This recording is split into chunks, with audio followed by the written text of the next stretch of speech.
intervention. Donc, moi, je me suis déjà présenté, donc Éloi Deschamps, depuis Strasbourg, et j'ai pris connaissance du webinaire grâce à Chloé de Codico. Et Chloé, est-ce que tu peux te présenter en 2 mots? Oui, moi c'est Chloé, enchantée tout le monde. Je suis responsable territoriale pour Codico Strasbourg à l'initiative de cet événement pour partager ce qu'on fait et des enjeux autour de l'engagement sociétal. Merci Chloé.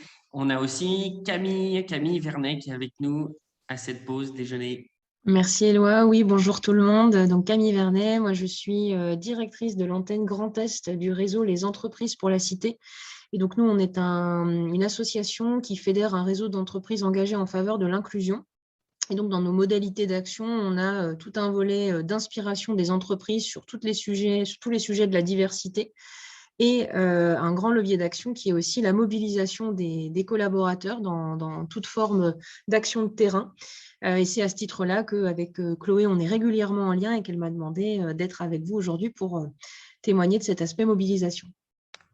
Merci Camille. Et on a à nos côtés Jean-Noël également. Vous m'entendez? Parce que moi, je vous entends pas malheureusement, je suis désolée. Je vais essayer de régler mes problèmes techniques. Il faudrait que les participants puissent couper leur micro. Mais il y a Chloé qui est sur le coup. Et Jean-Noël, je te laisse te présenter.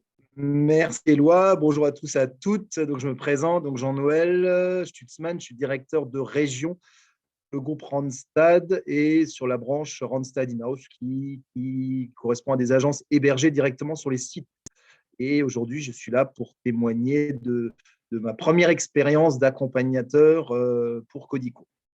Voilà, je vous en parlerai un petit peu plus tout à l'heure. Merci Jean-Noël. Et on a pour compléter cette pause déjeuner, Maya. Bonjour à tous. Oui, donc Maya, je travaille à la Société Générale et donc, la banque internationale qu'on connaît, mais qui a surtout une fondation pour laquelle je suis relais et dont je vous parlerai un petit peu plus tard. Et notre échange avec notre partenariat avec Codico. Merci à toutes et tous pour votre présence, votre ponctualité. Donc, slide suivante. Voilà, je suis en charge de la facilitation, histoire de poser le cadre rapidement. On est dans un webinaire, une pause déjeuner. Donc, voilà, on garde cet aspect bienveillance, on garde cet aspect questions, réponses, ouverture. Il y a une possibilité d'ouvrir son micro si vous souhaitez poser votre question de manière libre, mais je vous encourage vraiment à utiliser le module discussion en bas de votre écran pour qu'on puisse garder en mémoire ce que vous pourrez avoir comme interrogation. Et puis, bon, voilà, je suis garant du timing, donc je n'hésiterai pas à remettre du rythme si besoin. Donc, première partie de cette intervention, on va s'atteler à définir ce que c'est que pour nous les enjeux de l'innovation sociale. Et c'est Camille qui ouvre le bal donc avec sa structure Les Entreprises pour la Cité. Merci beaucoup Éloi. Donc effectivement, moi je vais vous parler un petit peu de pourquoi aujourd'hui on se parle d'engagement sociétal de la part des entreprises et on entend souvent la notion de mécénat de compétences. Aujourd'hui, 9 salariés sur 10 sont en demande de sens au travail. C'est quelque chose qu'on entend très souvent, qui revient avec les effets de la crise et dont on entend parler, on nous rabâche les oreilles en permanence. Mais effectivement, il y a une vraie attente de la part des collaborateurs. Et aujourd'hui, 70% des collaborateurs considèrent que les dernières années, les entreprises ont fait des vrais progrès sur la matière RSE et plus spécifiquement sur la question de l'inclusion, mais qu'il reste encore pas mal de chemin à faire. Et notamment, donc, cet investissement de l'entreprise sur l'engagement sociétal, ça fait partie du top 3 de ce que les collaborateurs attendent pour 2022. Donc, ça montre bien que du côté de la force vive des entreprises, on a une vraie attente. Et donc, quand on se pose la question de pourquoi mobiliser, pour une entreprise, mobiliser son collaborateur, ça peut répondre à plein de choses. Moi, je vous propose une lecture avec quatre enjeux. Il y a tout d'abord un intérêt à proposer à vos collaborateurs des actions concrètes de terrain en faveur de la solidarité et donc la RSE plus globalement pour une question d'image. tout simplement pour le côté marque employeur, hein. Aujourd'hui, cet engagement-là, c'est un enjeu externe sur le recrutement des entreprises pour attirer des candidats, attirer des talents. Concrètement, la génération, notamment Y, place la question de l'engagement RSE de son entreprise au-dessus du critère salarial, donc c'est vous dire, en termes de choix. Et puis, un enjeu en interne, évidemment, pour la fidélisation du collaborateur, de pouvoir se sentir utile. On rejoint la notion de sens en agissant aux côtés de son entreprise sur des sujets sociétaux. Un enjeu RH aussi, bien sûr, pour pouvoir, donc comme je vous disais, répondre aux besoins de sens, mais aussi tisser du lien entre les équipes, entre les collaborateurs, et puis développer de nouvelles compétences pour les collaborateurs, puisque aller s'investir sur des sujets sociétaux, c'est aussi rencontrer, développer des compétences d'accompagnement, apprendre aussi, tout simplement, de la personne qu'on rencontre. Un sujet d'ancrage territorial, bien sûr, puisque ce que je vous expliquerai un petit peu plus tard, c'est que quand on veut avoir de l'impact en mobilisant ses collaborateurs, c'est d'avoir un lien avec le besoin du territoire, et puis un élément d'innovation, bien sûr, en enjeu, puisque, comme je vous le disais, quand on va à la rencontre d'autres façons de faire, d'autres du public qu'on accompagne, ou tout simplement d'autres collaborateurs d'entreprise, eh bien, il y a un élément inspirationnel. Sur comment mobiliser, donc bien sûr, il y a plein de façons de mobiliser ses collaborateurs pour avoir en tant qu'entreprise un impact sociétal. Donc ça peut être du don financier, par exemple, ça peut être du don en nature. Donc don financier, c'est proposer des arrondis, par exemple, sur les salaires, c'est proposer les dons en nature en organisant des collectes. Et puis ce dont on va se parler plus précisément aujourd'hui, c'est plutôt du don de temps, qui va être en fait ce qu'on appelle du mécénat de compétences, ou du pro bono ou du bénévolat. Et après, ces trois catégories-là, on va les distinguer surtout par rapport à est-ce que c'est pendant temps de travail ou hors temps de travail, et à quelles compétences spécifiques ça fait appel. Voilà pour planter un peu le grand cadre déjà de ce qu'est l'engagement de l'entreprise en matière sociétale. Trop bien, merci Camille. Et Chloé, est-ce que tu pourrais du coup présenter plus en détail l'exemple de Codico sur ce programme de la diversité? Tout à fait. Merci, Éloi. Codico, c'est un programme d'engagement des collaborateurs qui vont leur permettre d'accompagner des personnes réfugiées dans leur projet professionnel. C'est le moyen, du coup, pour les collaborateurs de développer des nouvelles compétences, à la fois en termes de posture, de facilitation, et aussi sur tous les enjeux de l'asile et de l'accompagnement vers l'emploi. On a décidé de mettre ça en place. Codico est né en 2016 à Paris pour répondre justement à plusieurs problématiques au niveau des personnes réfugiées, qui sont des gens en fait qui ont énormément de talent, de choses à offrir, et qui n'ont pas tout à fait toutes les clés en main pour pouvoir l'exprimer, avec des difficultés d'accès à l'emploi. Notamment parce que ils n'ont pas les codes, ils ne savent pas trop bien par où commencer, et ils ont besoin d'appréhender ces réalités-là, parce que de leur pays de provenance, ça se passait souvent pas du tout comme chez nous. Et aussi un manque de reconnaissance de leurs compétences. Ça passe tout simplement par la reconnaissance du diplôme, hein, souvent qui n'est pas reconnu. Et du coup, cet enjeu, en fait, face à tous ces défis, de permettre l'intégration professionnelle des personnes réfugiées, avec cet accompagnement individuel avec nos entreprises partenaires, et également un accompagnement collectif où les personnes assistent à des ateliers autour de 3 gros piliers: retrouver confiance et affiner son projet professionnel. Un autre autour de la maîtrise en fait des outils et des techniques de retour vers l'emploi, enfin de comment est-ce qu'on peut candidater, et puis un autre autour de ces fameux codes socio-professionnels à acquérir. Et c'est l'occasion aussi pour les personnes, donc les salariés qui s'investissent dans ce type de programme, de développer des connaissances autour de tout ce sujet. L'événement, par exemple, il était sur LinkedIn, et on se rend compte qu'en fait, LinkedIn, pas tout le monde maîtrise, et ça fait partie des ateliers qu'on propose, et c'est l'occasion aussi de développer ses compétences sur ces sujets-là. Trop bien, ouais, merci Chloé pour ces précisions et pour donner encore un peu plus de vécu et d'exemples. Je vais donner la parole à nos deux intervenants du jour, partenaires du programme Codico, justement pour leur demander comment est-ce qu'ils ont réussi à inscrire ce modèle-là d'engagement sociétal au sein de leur structure.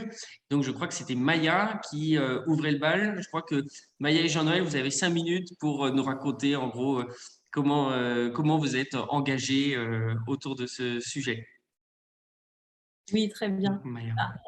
Nous, c'est très large dans le sens où Société Générale en fait, a créé en 2006 une fondation qui s'appelle C'est vous l'avenir. C'est une fondation qui agit pour la musique et la solidarité, et au sein de la solidarité pour l'éducation et l'insertion professionnelle. Et en fait, la mission, en fait, c'est de s'engager pour la société, de finalement contribuer à un avenir meilleur et durable et d'embarquer nos collaborateurs. Donc, dans le cadre de cette fondation, l'association Codico en fait, est venue vers nous. Alors, je crois que c'était en 2018 au niveau national déjà. Et puis, effectivement, la fondation propose une aide soit financière, soit une aide de mécénat de compétences, c'est-à-dire de proposer à des collaborateurs de prendre sur leur temps de travail pour faire des missions d'accompagnement de personnes réfugiées dans le cas de Codico. Ensuite, l'antenne strasbourgeoise a ouvert en septembre 2019 et puis on a été contacté. Donc, moi, je suis en charge du Grand Est et de la Bourgogne-Franche-Comté. Donc, Strasbourg, c'est sur mon périmètre. Et puis, du coup, on s'est associé à la première promotion de Codico pour essayer de trouver des collaborateurs motivés pour entrer dans l'aventure et puis avoir un effet plus local et aider une association. Donc, voilà comment ça s'est mis en place. Donc, dans le cadre d'une grosse fondation qui a des objectifs et en embarquant les collaborateurs. Voilà. Merci Maya. Et Jean-Noël, comment ça s'est passé du coup ce début de partenariat avec Codico du côté de Randstad? Ça s'est bien passé. Donc, c'est plutôt par le biais de pareil. Donc, on a une fondation qui s'appelle l'Institut Randstad au sein du groupe, qui a été créé en 2005. Et le but, on va dire le but principal, c'est d'accompagner les publics fragilisés vers l'emploi durable et l'insertion sociale et professionnelle. Donc, à cet effet, l'Institut a mis en place pas mal de partenariats pour accompagner différentes associations, différents publics en situation de précarité et de fragilité face à l'emploi. Donc, des associations, je ne sais pas si tout le monde connaît, Emmaüs Connect, donc plutôt le côté lutter contre la fracture numérique, l'association Créo, qui accompagne de jeunes entrepreneurs issus de quartiers dits prioritaires pour les accompagner sur des projets de création d'entreprise, ou le refuge qui, lui, accueille et accompagne des jeunes LGBT entre 18 et 25 ans qui sont rejetés, qui sont chassés par leur famille en raison de leur orientation sexuelle. Voilà, donc c'est quelques partenariats, il y en a bien sûr d'autres. Et c'est à ce titre que Codico a sollicité l'Institut en septembre-octobre l'année dernière pour un partenariat pour 2022 et éventuellement démarrer pour une collaboration pour accompagner une promotion en fin 2021, donc à partir du mois de novembre. Et donc, avant de se lancer, finalement, l'Institut voulait sonder ses équipes, c'est-à-dire le réseau Randstad, les équipes Randstad, sur leur éventuel intérêt pour du bénévolat de compétences auprès de personnes réfugiées. Et c'est donc à l'issue d'une présentation faite par Chloé que moi, j'ai décidé de me lancer, finalement un petit peu en tant qu'ambassadeur Randstad pour Codico, pour derrière faire remonter aussi la qualité du partenariat et derrière envisager, on est plutôt au parti du local qui, j'espère, débouchera sur un partenariat national par la suite. Mais je crois que c'est plutôt en bonne voie. Voilà un petit peu l'historique du démarrage de ce partenariat. Merci beaucoup Jean-Noël et Maya. Donc vous êtes tous les deux ambassadeurs, ambassadrices Codico au sein de vos structures respectives dans le but de faire adhérer tout plein d'autres collaborateurs, collaboratrices avec vous sur ces sujets. Merci pour ce rôle-là. est-ce que parmi nos participants, il y a des questions? Donc, pour l'instant, on vous remercie. Donc, c'est déjà bien. Mais peut-être qu'il y aura des questions par la suite. Donc, n'hésitez pas à noter vos questions et on pourra les prendre en deuxième partie ou à la prochaine intervention de Jean-Noël et Maya qui vont reprendre la parole par la suite. Autre volet qui nous intéresse à cette pause déjeuner engagée, c'est justement les impacts. Les impacts, c'est aujourd'hui un terme extrêmement utilisé depuis 5-6 ans, un peu un mot fourre-tout pour certains, mais aussi un mot qui est en train d'avoir une définition officielle. Donc, c'est pour ça qu'il y a des réseaux qui se sont créés autour de ce concept, de cet enjeu, dont le mouvement Impact France, bien entendu. Et donc, des entreprises qui ont des impacts écologiques, impacts sociaux positifs et vérifiés, eh ben, il y en a plusieurs. Actuellement, 11 500 qui sont adhérentes au mouvement Impact France, dont Codico. Et donc, je vais laisser la parole à Chloé pour nous expliquer comment est-ce qu'eux, ils ont mesuré peut-être ces impacts-là et comment ils s'en servent et qu'est-ce que ça veut dire, en gros, l'impact chez Codico aujourd'hui. Oui, merci. Oui, c'est bon. Merci beaucoup, Éloi. Effectivement, chez Codico, aujourd'hui, on a 5 ans d'ancienneté. On a déjà accompagné plus de 950 binômes, c'est-à-dire réfugiés et salariés, puisqu'ils travaillent ensemble dans cette aventure. Et ce qui nous permet aujourd'hui d'aboutir à plus de 70% d'opportunités professionnelles pour nos participants, 70% de nos participants qui ont une opportunité professionnelle 1 an après le démarrage de nos programmes qui durent 6 mois.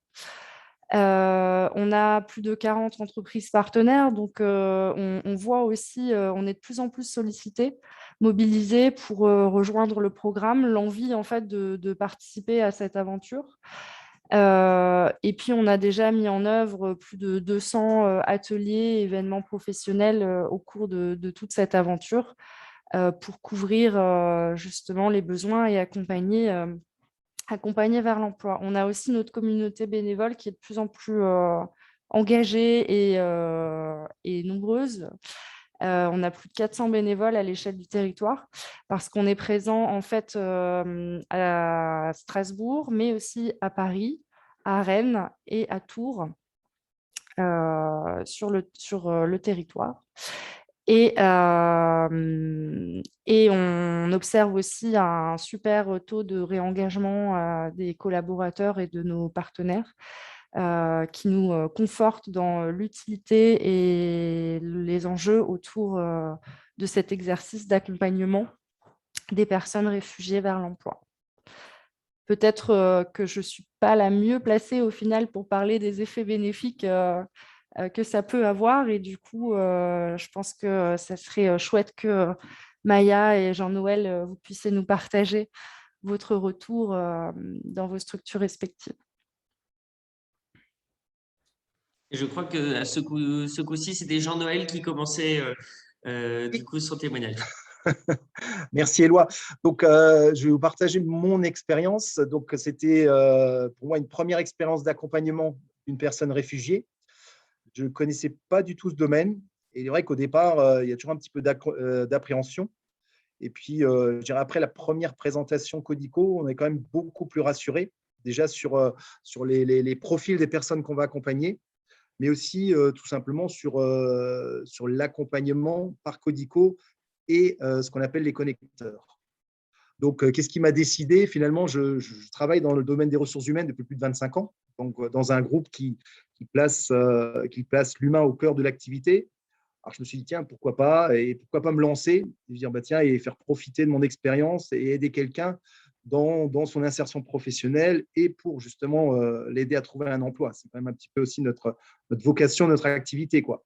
Et puis après, l'engagement finalement, au départ, est de 5 mois sur la base de 2 rendez-vous par mois.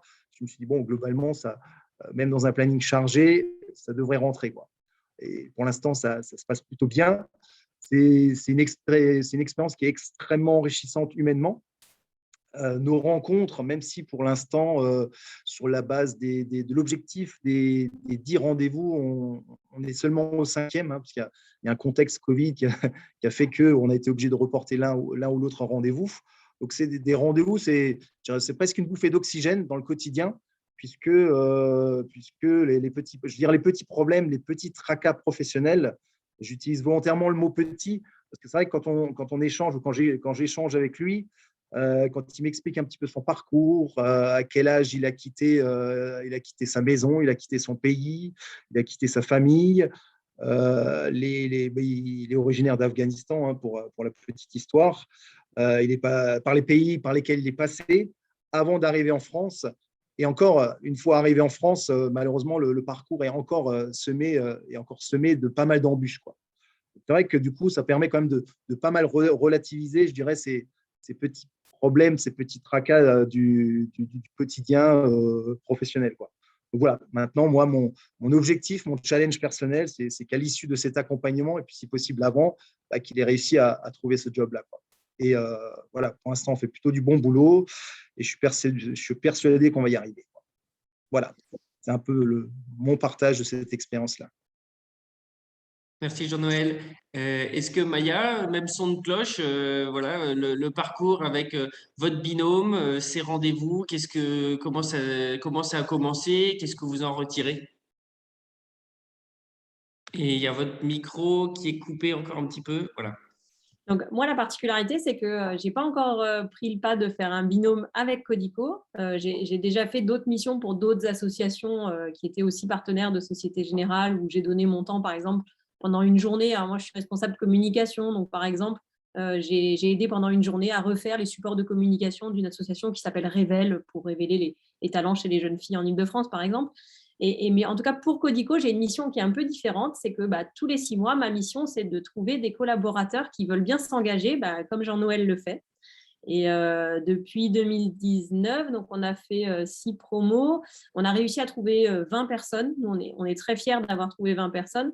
On a un cadre quand même qui est quand même assez top. C'est qu'on permet à chaque collaborateur 3 jours par an d'utiliser ces 3 jours de temps de travail en fait, pour faire du mécénat de compétences. Après, est-ce que les gens se l'autorisent? Est-ce que leur manager les pousse à faire ça? Enfin voilà, c'est toute cette dynamique qu'il faut mettre en place. Expliquer que oui, c'est une possibilité qui est offerte, qui est souhaitée par Société Générale, qui est souhaitée par l'ensemble de la ligne managériale. Et oui, moi, je peux décider d'aller aider quelqu'un. Donc, en tout cas, ce qui motive les collaborateurs, parce que du coup, j'en croise très régulièrement, à qui on fait des sensibilisations. D'ailleurs, Codico m'accompagne pour essayer de sensibiliser les personnes, leur expliquer comment ça fonctionne, un accompagnement Codico pendant 6 mois et pour quelles raisons ils pourraient aller se lancer dans l'aventure. En général, les motivations, c'est donner du sens, ce qu'on a entendu en début de ce webinaire, c'est donner du sens finalement à comment moi je peux aider concrètement sur mon territoire quelqu'un qui serait en situation que je puisse l'aider. C'est ouvert à tous, ça aussi c'est assez important. C'est vrai que naturellement, on a des personnes qui sont dans les ressources humaines ou dans l'accompagnement des collaborateurs qui vont se reconnaître et qui vont se dire que c'est facile pour elles. Mais moi, j'ai aussi des personnes qui sont responsables de traitement en back-office, de contrôle de gestion, qui sont responsables d'accompagnement commerciaux, qui sont conseillers bancaires et qui se sont lancés dans l'aventure et qui ont confirmé qu'ils étaient capables de donner de la confiance à une autre personne, de l'aider à structurer sa démarche, de l'aider à retrouver un emploi ou une formation, ou en tout cas de retrouver du sens dans tout ça. C'est des très belles rencontres aussi. Donc, je vous passe les épisodes. Là, Jean-Noël vous en a raconté un peu, mais moi, quand les 20 viennent me voir après pour me dire où ils en sont de leur binôme et comment ils avancent, voilà, c'est très touchant. Eux sont très touchés. Ça les change de leur quotidien, ça les enrichit humainement. Ça les enrichit aussi professionnellement parlant. Chloé en a parlé, ils assistent à des ateliers, ils rencontrent d'autres professionnels, d'autres entreprises. Donc, en plus, ça vous enrichit, on va dire, sur votre réseau, si on peut dire, mais de façon plus large, ça vous enrichit en tout cas professionnellement et humainement. Puis le meilleur exemple, c'est que c'est grâce en général à un collaborateur que j'arrive à en engager un autre. Donc, Voilà, donc c'est le meilleur exemple que ça fonctionne très bien. Donc, voilà ce que je peux dire de tout ça. Et je voulais juste reprendre une question qui était dans le fil, qui était de dire que, voilà, c'est… Merci, Eloi. Donc, c'est effectivement un engagement et une volonté des entreprises. Actuellement, ce n'est pas une obligation. Peut-être que demain, ça le sera, et tant mieux. C'est certainement une obligation pour donner du sens et recruter demain. Ça, on nous l'a dit en début. Mais voilà, aujourd'hui, ce n'est pas une obligation, c'est vraiment un choix des entreprises de s'investir et de proposer à leurs collaborateurs de s'investir. Ouais, merci Maya pour la réponse à la question. Il y a aussi une question qui nous a été encore posée par Claude. Merci beaucoup pour vos questions. Et peut-être qu'elle s'adresse plus celle-là à Chloé sur le bénévolat et sur les statistiques officielles de ces rencontres-là, de ce temps de bénévolat qui est donné. Là, c'est vrai qu'on a le chiffre de 3 jours par an. Effectivement, oui, il n'y a pas tous les collaborateurs qui s'en saisissent de ces 3 jours de possibilités. D'autres qui aimeraient en avoir 3 fois plus, évidemment. Mais donc, ouais, peut-être qu'on prendra cette question en fin de webinaire, parce que je vais donner la parole à Camille pour nous raconter comment est-ce que, avec les entreprises pour la cité et ton expérience, tu arrives à mobiliser les collaborateurs pour du coup générer de l'impact. Merci Éloi. Donc bon, ce que je vais vous raconter va aussi recouper ce qui vient d'être dit pour partie. En fait, donc nous, en tant qu'association qui accompagne les entreprises qui ont envie de s'engager sur ces sujets d'inclusion, donc comme le soulignait Maya très bien, c'est une volonté aujourd'hui des entreprises d'aller sur cet engagement sociétal. Donc, il y a une pression quand même de plus en plus forte aussi qui se fait dans ce sens-là, avec notamment sur les bilans financiers, un encouragement pour les entreprises aujourd'hui à produire des bilans extra-financiers, de performances extra-financières, dont la RSE et ces engagements-là font partie, et ça va s'étendre progressivement. Donc, il y a cette attente, et puis en complément aussi, bien sûr, sur de nombreuses configurations d'appel à projet, par exemple, de plus en plus dans le service public, il y a une attente aussi de ce que les entreprises font dans ces matières-là. Donc ça, c'est pour la parenthèse sur le caractère obligatoire ou non. C'est bien une volonté aujourd'hui, il y a un encouragement qui est réalisé par ailleurs. Sur l'impact précisément, nous, ce qu'on fait, donc on est une association généraliste et on accompagne les entreprises à s'intéresser sur comment générer de l'impact. Et donc, vous voyez, par exemple, le rôle de Maya, c'est d'aller réfléchir à ce que la fondation, enfin, quelles sont les priorités de la fondation et comment on va mobiliser les collaborateurs. Et bien, pour générer de l'impact, effectivement, il va falloir être à la croisement de 3 points. C'est-à-dire, quels sont tout d'abord les besoins du territoire. Qu'est-ce qui, sur le territoire, est nécessaire parce que tel et tel contexte, parce qu'il y a des associations qui sont actives, parce qu'il y a des partenariats et on identifie des besoins sociétaux. On a le projet de l'entreprise ou de la fondation, effectivement, qui peut être de dire nous, on a envie de mettre le focus sur cet enjeu, c'est ce à quoi on a envie de répondre. On va s'en occuper avec telle et telle partie prenante en interne et on souhaite cibler tel public bénéficiaire ou aussi on souhaite mobiliser telle typologie de collaborateurs. Donc ça, c'est toutes des questions que les entreprises se posent. Et puis, on vient aussi évidemment interroger le regard collaborateur, puisque c'est eux finalement qui sont amenés à se mobiliser ou non sur les actions qui leur sont proposées par les entreprises, parce que nous, ce qu'on observe aussi parfois, c'est que l'entreprise a un super projet, mais que côté mobilisation collaborateur, ça ne suit pas.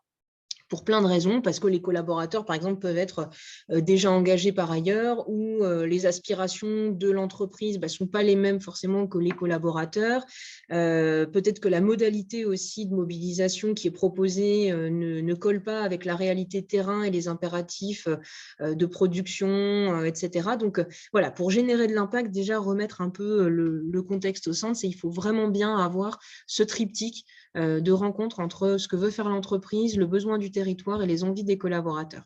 Et après, pour vous partager un petit peu en termes d'actions concrètes, donc nous, par exemple, aux entreprises pour la cité, notre rôle est vraiment de venir proposer aux entreprises des actions sur tout type d'action emploi. Donc, on a 2 grands programmes où on va proposer d'intervenir en milieu scolaire ou d'intervenir auprès d'un public réfugié. Donc, en complément de ce que peut faire Codico, nous, on a un autre programme qui s'appelle Levier, qui est aussi sur ce public-là. Et puis après, plein d'autres actions emploi qui vont toucher des coachings de jeunes en situation de handicap, l'emploi des femmes, l'emploi des seniors, vraiment la diversité au sens large. Et on crée les actions en corrélation pour venir faire ce triptyque entre le besoin du territoire, les besoins des entreprises, envie des entreprises d'engagement, et puis on vient accompagner la mobilisation collaborateur. Et donc, nous, ça donne environ 300 actions comme ça par an de mobilisation sur tous ces sujets. On touche plus de 3000 bénéficiaires et on mobilise, vous voyez, en face à peu près le même nombre de collaborateurs. Et en termes d'impact, c'est absolument essentiel d'avoir l'appui des entreprises dans ces actions qu'on mène et l'appui des collaborateurs en eux-mêmes. Pourquoi ? Parce que, notamment sur les actions emploi ou les projections dans l'emploi pour les plus jeunes en milieu scolaire, eh bien, il y a des freins. Les lever, c'est une chose, mais le fait que le collaborateur puisse se mobiliser à nos côtés pour faire passer les messages, ça a un impact concret parce que bien souvent, ce qui peut être un blocage, c'est le code de l'entreprise que le professionnel peut complètement venir appuyer parce qu'il partage son expérience. Et puis également l'aspect réseau, parce qu'il manque bien souvent pour ces publics prioritaires ou fragilisés l'accès à un réseau. Aujourd'hui, en France, on fonctionne énormément par le diplôme. Donc, bon, ces publics-là sont parfois, comment dire, il y a une problématique de compréhension ou d'accès au diplôme. Pour le public réfugié, en l'occurrence, c'est complètement aussi ça, hein, c'est quelle valorisation on donne. Et puis, l'autre aspect, c'est l'aspect réseau. C'est de pouvoir avoir les bons contacts et de solliciter les bonnes personnes. Et donc, concrètement, le fait d'avoir un collaborateur qui vient et qui ouvre largement son expertise, son expérience pour parler des codes de l'entreprise et puis pour rebondir sur d'autres réseaux, c'est ça qui fait concrètement un impact auprès des bénéficiaires. Et puis, pour terminer la boucle sur l'impact côté collaborateur, Maya et Jean-Noël, je pense, ont été des excellents ambassadeurs pour témoigner de ça. Il y a vraiment un impact sur l'interconnaissance, sur le changement de regard aussi que ça peut produire et la richesse de ces rencontres-là, puisque vraiment, ces temps de mobilisation, que ce soit du coaching court ou du mentorat sur du plus long terme, là, sur des programmes de 5 mois, nous, ce qu'on observe, c'est qu'à un moment donné, il y a un enrichissement de part et d'autre de la relation et ça permet aussi pour le collaborateur voilà, d'avoir un recul sur son quotidien, d'avoir une sensation, un sentiment de fierté aussi dans cet accompagnement-là et puis concrètement, voilà, d'être dans un changement de regard plus global parce qu'il va être aussi porte-parole de ce changement dans son entreprise. Voilà, nous, ce qu'on observe sur l'importance et l'utilité d'avoir les collaborateurs à bord des projets. Merci Camille pour ce exposé très précis de ce que vous mettez en place avec les entreprises pour la cité et votre vision. On va passer à l'avant-dernière partie avant de se garder, et j'insiste vraiment à un moment de questions-réponses parce que je sens que voilà, par écrit, il y a des super réflexions et que c'est de toute façon plus simple de se les poser en ouvrant les micros. Donc, ça viendra après cette petite partie-là où Jean-Noël et Maya vont pouvoir nous partager des outils qui leur ont facilité la vie dans cette aventure-là. Donc, Maya, je crois que c'est à toi également de commencer. Oui, effectivement. Nous, c'est vrai que quand on essaye de chercher du monde et que finalement on confie nos collaborateurs à des associations, c'est important d'être en partenariat avec une association qui les accompagne bien, qui les met en confiance. Donc, on a trouvé en Codico, ça fait maintenant 3 ans qu'on travaille ensemble et notre partenariat fonctionne très bien. Déjà parce qu'il y a il y a un réel accompagnement au début, il y a des sessions de formation et tout au long, Jean-Noël en parlait tout à l'heure, il y a un connecteur. Donc, c'est vrai que Codico met en place finalement un trinôme, c'est-à-dire qu'il y a le binôme, il y a le salarié, il y a la personne réfugiée et puis il y a un connecteur qui tous les mois voit si ça se passe bien, s'il y a besoin d'aide, si le binôme avance bien.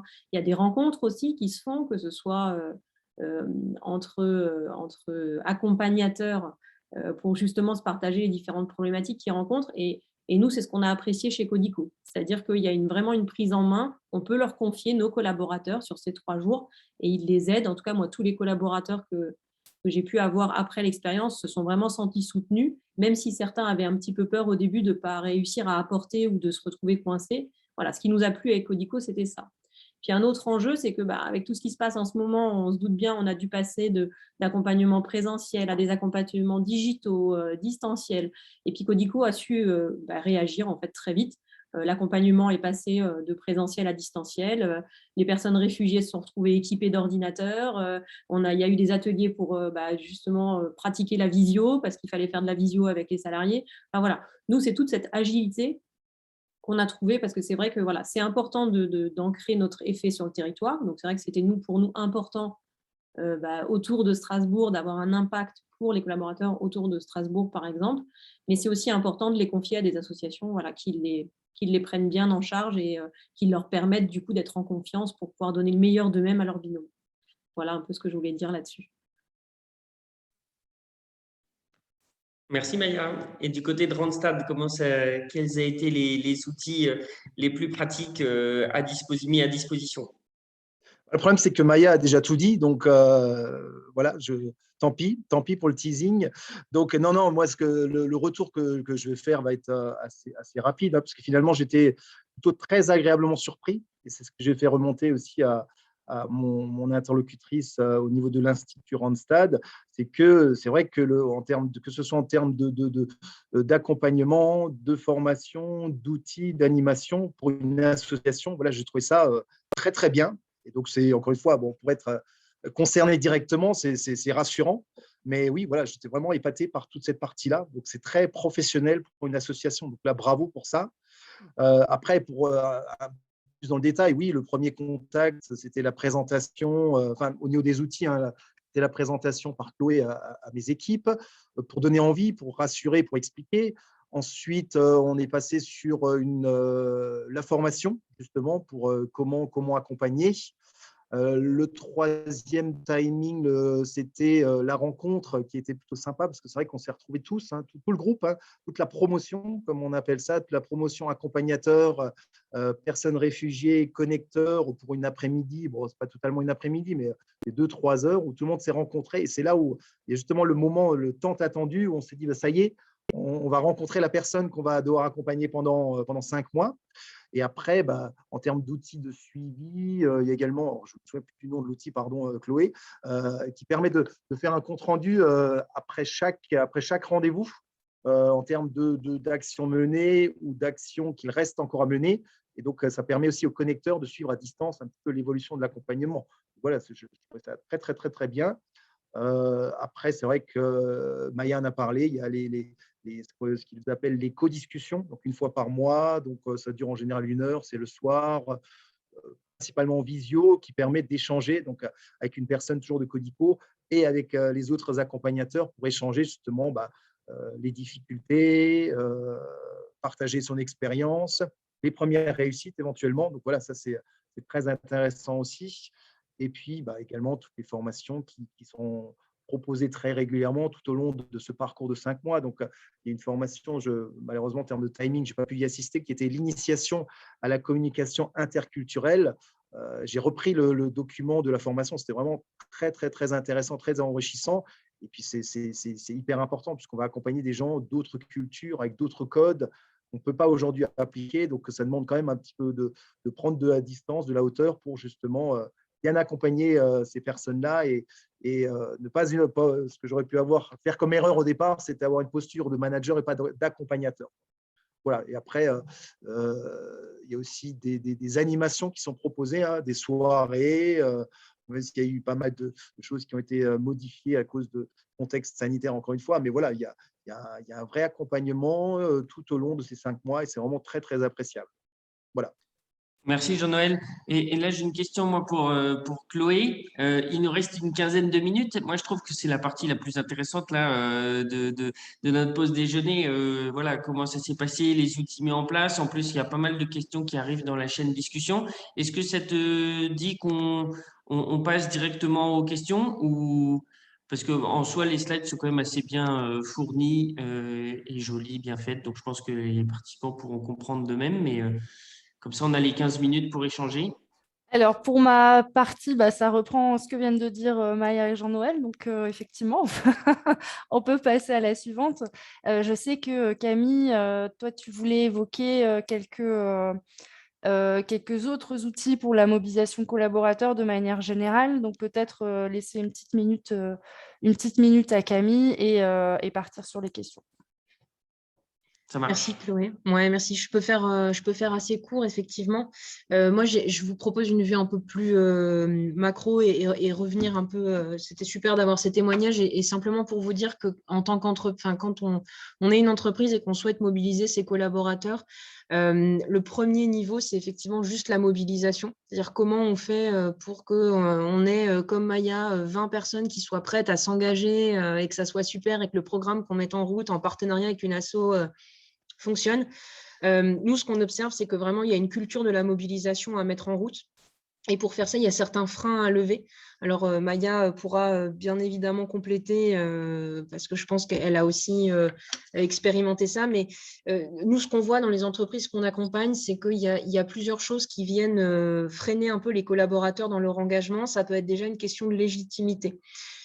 Parfois, au niveau du verbatim qu'on va utiliser, on va dire, voilà, il faut être coach, il faut être mentor, voilà. Et certains termes peuvent parfois être un peu impressionnants pour le collaborateur en se disant, bon, bah, moi, est-ce que je vais savoir faire ça? Est-ce que je suis la bonne personne pour le faire? Donc, il y a vraiment un travail de légitimité, autour de la légitimité à faire en rassurant le collaborateur.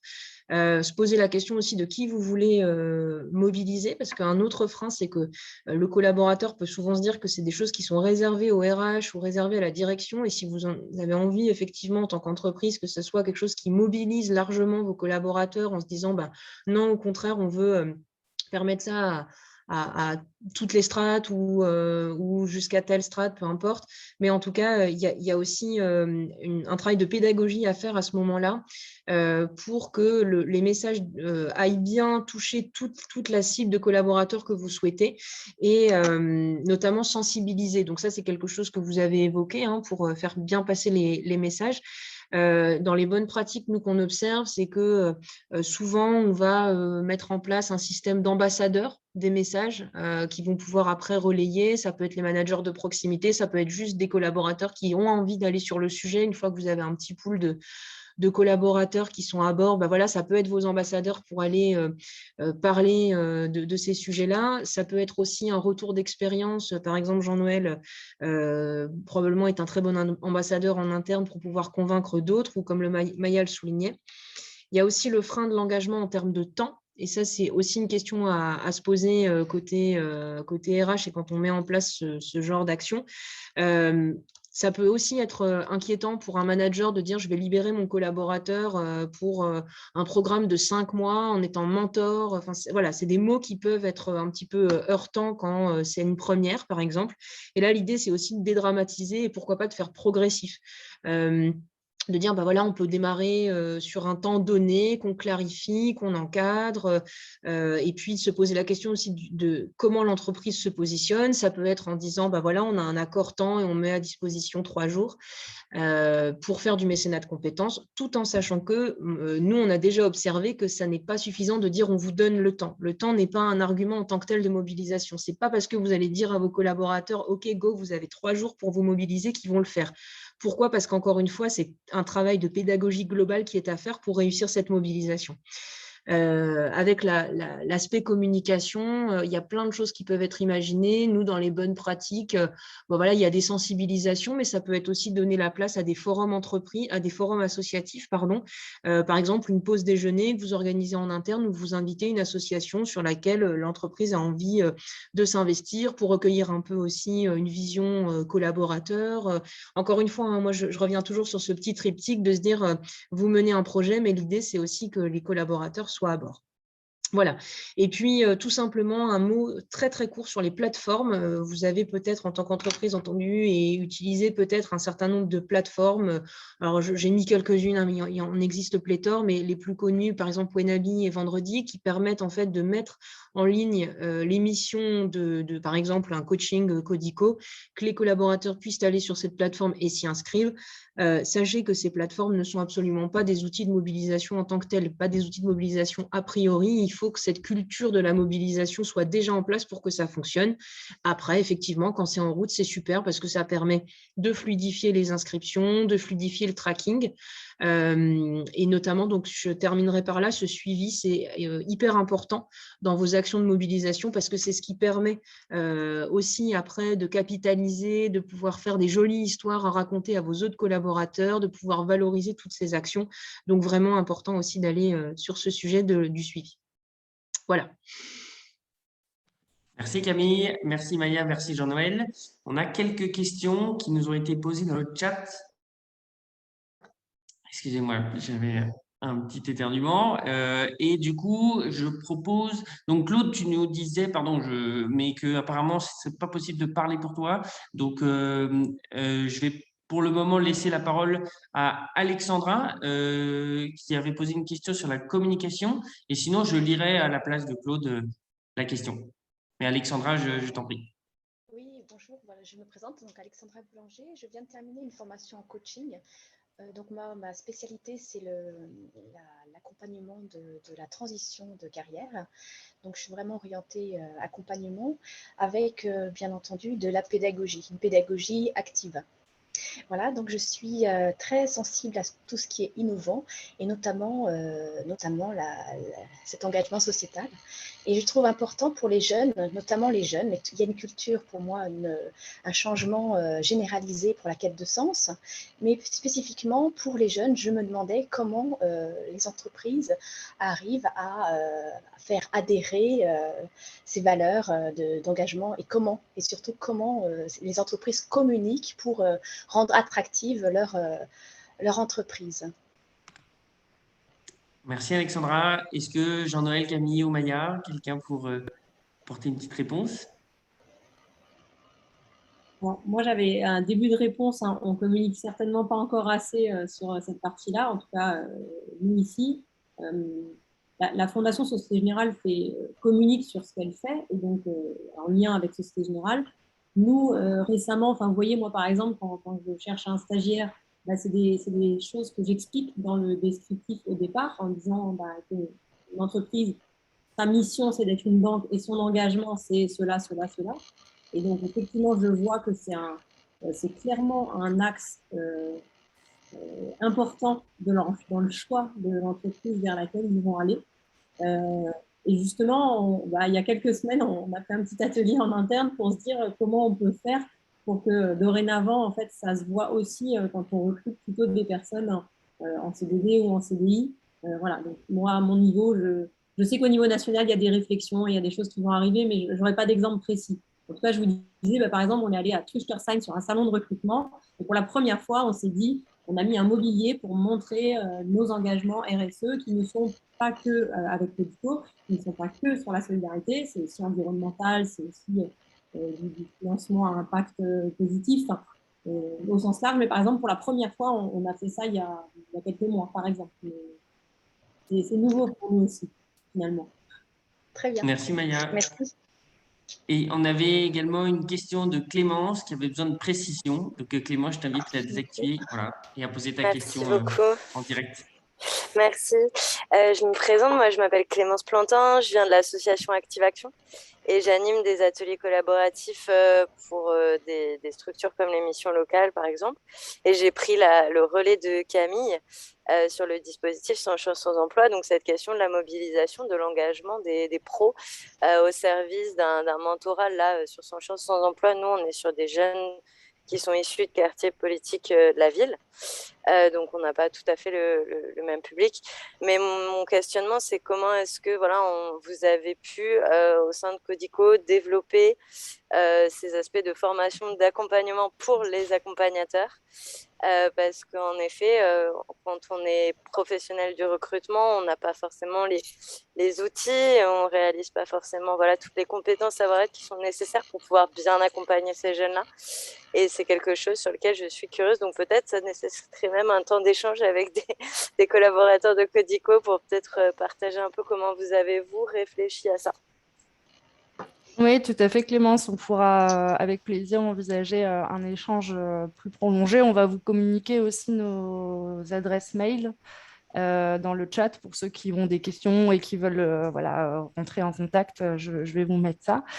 Et puis, pour répondre à ta question sur comment ça nous est venu et qu'est-ce qu'on a voulu faire, en fait, on s'est rendu compte très vite que pour les gens, il y avait énormément d'anxiété, ils veulent bien faire et du coup, ils ne savent pas comment faire, c'est une première fois. Je crois que j'ai vraiment pas rencontré de gens qui ont dit ah oui, moi j'ai déjà accompagné plein de réfugiés. C'est vraiment pas le cas. Et du coup, il y a ce besoin, il est sorti très vite de se dire déjà, est-ce que je comprends bien ce que c'est, leur univers, le côté définitoire autour de l'asile, des parcours, des migrations, etc. Après, autour de la posture d'accompagnateur, finalement, qu'est-ce qu'on attend de moi? Qu'est-ce que je dois faire? Est-ce qu'il faut que j'aille avec lui à l'entretien en lui tenant la main ou est-ce que je fais son CV à sa place ou pas? Enfin, voilà, il y a vraiment... voilà. Donc, c'était tous ces sujets-là qui ont été abordés et puis des choses un peu plus aussi, comment dire, fine voilà, il me parle de son passé, de son histoire, qu'est-ce que je fais, comment je le prends, comment je l'aborde, est-ce que l'accompagnement il doit vraiment s'arrêter au domaine professionnel ou on rentre sur le champ social et comment, enfin voilà, il y a plein de choses et du coup naturellement il y avait besoin de répondre à toutes ces questions et en fait c'est ça, on prend les remontées du terrain et on vient apporter des réponses dans la mesure du possible par rapport à ça. Et c'est pour ça qu'on a mis en place ces espaces co-discussion notamment, d'échanges de pratiques. Et du coup, derrière, nous, maintenant, on a construit aussi énormément de guides et de fiches récapitulatives des ateliers, de petits guides sur des sujets, voilà les ressources disponibles sur le champ de la formation, voilà, etc., qu'on met aussi à disposition. Parce que l'accompagnateur, c'est un professionnel de l'orientation, voilà, et il a aussi besoin d'être outillé là-dessus. Et voilà, on fonctionne, on avance avec les besoins qui émergent pour apporter les réponses et sécuriser au mieux les parcours des personnes qui vivent l'aventure Codico. Merci Chloé. Et dans les questions, il y avait des belles remarques de la part de Claude. Est-ce que l'un ou l'une d'entre vous a pu saisir une bribe qui pourrait lui apporter, enfin voilà, ou que vous pourriez lui apporter une réponse? Il y a la question de la formation, de l'insertion de la RSE dans vos structures, d'un programme, une certification à proposer. Voilà. Est-ce Moi, je que... veux bien rebondir sur la question du bénévolat. Oui. En fait, il y a des organismes dédiés, France Bénévolat, etc., qui publient énormément de données sur justement l'impact, l'efficacité, etc. Donc, pas hésiter, oui, des statistiques officielles, il y en a plein facilement accessibles sur Internet. Et sur la question du est-il vraiment efficace, le bénévolat porte bien son nom dans le sens où c'est une démarche volontaire. Et du coup, pour celui qui a envie de s'en saisir, en général, ça, c'est toujours très bénéfique. Et pour ceux qui ne sont pas prêts à investir cette démarche-là, eh bien, on ne pourra peut-être pas en dire autant. Mais l'enjeu et le rôle de l'entreprise, en tout cas, c'est de laisser l'opportunité à ces salariés de redevenir acteurs des sujets, parce que le bénévolat, c'est ça, je délègue plus à ma ville, à mes institutions, par exemple l'hospitalité ou l'insertion, mais je deviens moi aussi acteur de ce sujet à travers ça. Et c'est tout l'enjeu du bénévolat.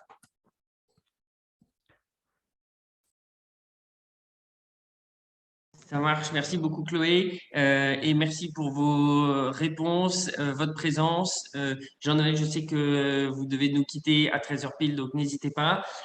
Pour celles et ceux qui souhaitent poser une dernière petite remarque, c'est encore possible. Et pendant que le temps que, voilà, justement, Chloé met les adresses e-mail des uns et des autres pour continuer les échanges, les discussions, le micro est ouvert pour une dernière remarque, si vous le souhaitez.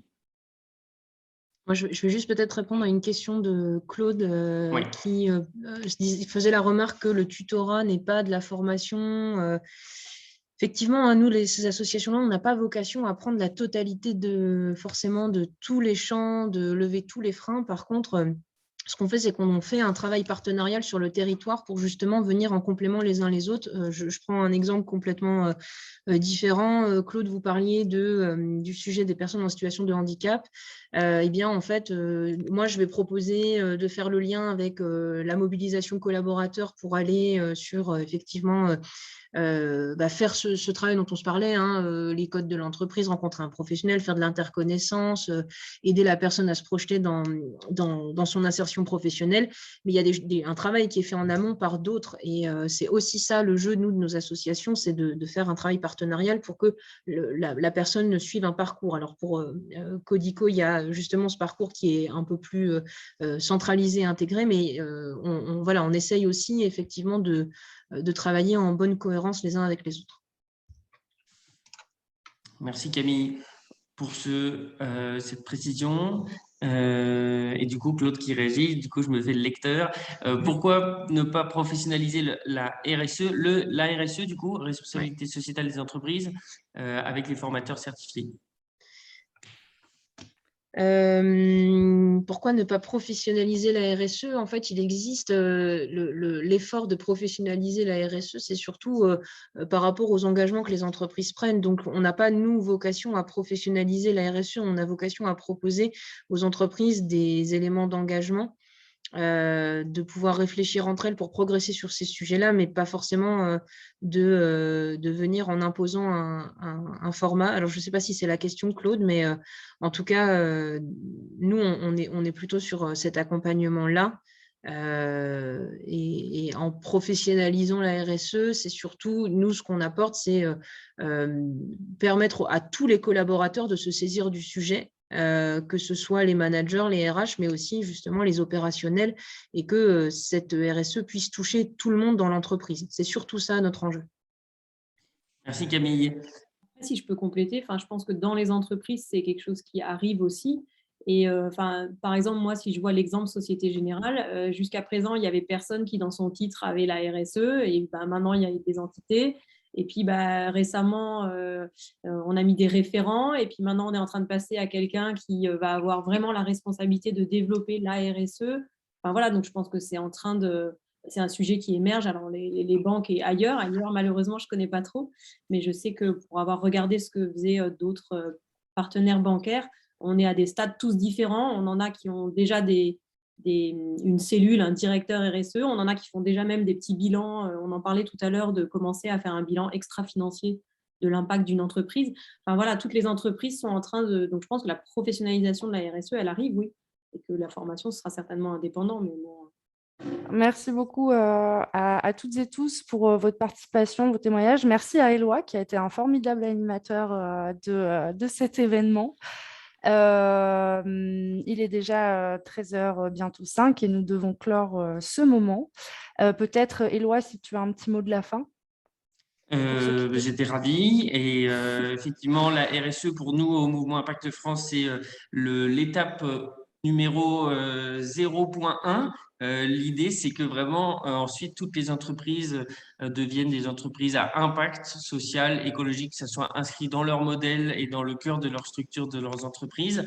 Et pour ce faire, une des grandes spécialités du Mouvement Impact France, c'est de produire du contenu, du plaidoyer politique pour faire pression sur les métropoles, départements, régions. Et actuellement, vous savez, on est en période présidentielle, donc proposer un plaidoyer avec nos 11 500 entreprises qui ont co-rédigé ce manifeste de l'économie de demain. Donc, je vous ai mis le lien dans le chat. Il y a 5 grandes propositions qu'on pousse aux futurs gouvernements. Et donc, voilà, je vous invite à le regarder parce que c'est assez inspirant. Il y a des entrepreneurs comme Codico qui y ont participé, mais aussi plein d'autres sur plein d'autres sujets, plein d'autres thèmes. Donc, on espère qu'un jour, on dépassera la RSE et qu'on fera encore mieux. Voilà, parce qu'il y a des petits sujets qui arrivent d'un peu partout. On pense à l'Ukraine, voilà, et parce que voilà, on a besoin d'un peu de solidarité là-dessus. Donc, vivement un second webinaire, effectivement.